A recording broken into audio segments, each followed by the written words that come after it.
ದೇವಿ ದುರ್ಗಾ ಮಾತೆ, ನಾವು ಯಾರಿಗೆ ಅನ್ಯಾಯ ಮಾಡಿದ್ದೇವೆಂದು ಈ ರೀತಿ ಶಿಕ್ಷೆ ಕೊಟ್ಟೆ. ಯಾಕೆಂದ್ರೆ ವರ್ಷವಿಡೀ ಬೆಳೆದಂತ ಕಬ್ಬು ಎಲ್ಲ ಸುಟ್ಟು ಭಸ್ಮವಾಯಿತು. ಈಗ ನನ್ನ ತಮ್ಮ ಬಂದು ಕೇಳಿದರೆ ನನ್ನ ತಮ್ಮನಿಗೆ ಏನೊಂದು ಉತ್ತರ ಕೊಡಲಿ, ನಾನು ಏನೊಂದು ಉತ್ತರ ಕೊಡಲಿ. ಅದ್ರ ಬಗ್ಗೆ ನೀವು ಯಾವುದೇ ಚಿಂತೆ ಮಾಡಬೇಡಿ. ಯಾಕೆಂದ್ರೆ ನನ್ನ ತಮ್ಮ ನಿಮ್ಮ ಮೈದ್ರ ಓದಿದವನು, ವಿದ್ಯಾವಂತ, ಬುದ್ಧಿವಂತ. ಇದಕ್ಕೆ ಏನಾದ್ರೂ ಒಂದು ದಾರಿ ಹುಡುಕೇ ಹುಡುಕ್ತಾರೆ. ಹೌದು ಸರ್, ನನಗೆ ಒಂದು ದಿಕ್ಕು ತೋರಿಸಿದಂತಾಗಿದೆ. ಒಂದು ಕಡೆ ನೋಡಿದರೆ ನನ್ನ ತಮ್ಮ ವಿದ್ಯಾವಂತ, ಇದಕ್ಕೆ ಏನಾದರೂ ಉಪಾಯ ಹುಡುಕ್ತಾನನ್ನೋ ಭರವಸೆ ಒಂದ್ ಕಡೆ ಇದೆ. ಆದ್ರೆ ಇನ್ನೊಂದು ಕಡೆ ಹೇಗೆ ಸುಟ್ಟಿತ್ತು ಎಂದು ಕೇಳಿದ್ರೆ ನನ್ನ ತಮ್ಮನಿಗೆ ಏನಂತ ಉತ್ತರ ಕೊಡಲಿ ಅನ್ನೋ ಒಂದು ಚಿಂತೆ ಕಾಡ್ತಾ ಇದೆ.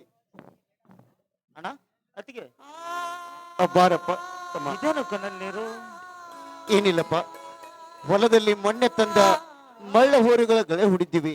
ಆದ್ರೆ ಗಳೆ ಹೊಡುವ ಸಮಯದಲ್ಲಿ ಹುಚ್ಚು ನರಿ ಬಂದಾಗ ಹೋರಿಗಳು ಬೆದರಿ ಮುಂದೆ ಹೋದು, ಅದಕ್ಕೆ ಸ್ವಲ್ಪ ಕಣ್ಣಲ್ಲಿ ಮಣ್ಣು ಜಾರಿ ಬಿದ್ದಿತ್ತು.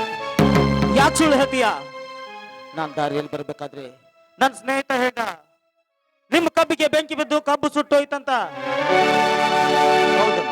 ಅಣ್ಣ, ನನ್ನನ್ನು ಇಷ್ಟೊಂದು ಕಲಿಸಿದೀಯ, ನನಗೊಂದು ಮಾತು ಹೇಳಬಾರ್ದ? ನಾನು ಬೇರೆಯವರಿಂದ ತಿಳ್ಕೊಬೇಕಣ್ಣ.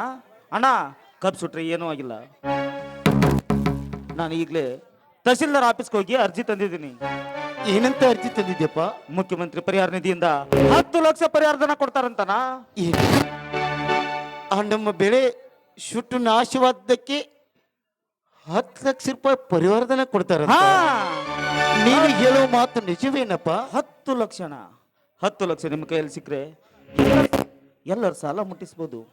ಅಣ್ಣ, ನೀನು ಅತ್ತಿಗೆ ಈಗಲೇ ಒಂದು ಸಿಗ್ನೇಚರ್ ಹಾಕಿದ್ರೆ. ಆಯ್ತಪ್ಪ. ನೋಡಪ್ಪ, ಇಲ್ಲಿವರೆಗೆ ನಿನ್ನನ್ನು ಶಾಲೆ ಕಳಿಸಿದ್ದಕ್ಕೂ ಸಾರ್ಥಕವಾಯಿತು. ಯಾಕೆಂದರೆ ನಮಗೆ ಮುಂದಿನ ದಾರಿ ಮುಂದೆ ಹೇಗಿದೆ ಅಂತ ನಮಗೇನೋ ಗೊತ್ತಿಲ್ಲ. ಆದರೆ ನೀನೊಬ್ಬ ವಿದ್ಯಾವಂತನಾಗಿ ಬೆಳೆ ಪರಿಹಾರಕ್ಕಾಗಿ ಇಷ್ಟೊಂದು ಶ್ರಮ ವಹಿಸಿ ಮುಂದೆ ದಾರಿ ಹುಡುಕಿದೆಯಲ್ಲ. ನೋಡಪ್ಪ, ಸಹಿ ಮಾಡ್ತಾ ಇದ್ದೀವಿ, ಸಹಿ ಮಾಡ್ತಾ ಇದ್ದೀವಿ. ಮೊದಲು ಸಹಿ ಮಾಡಿ.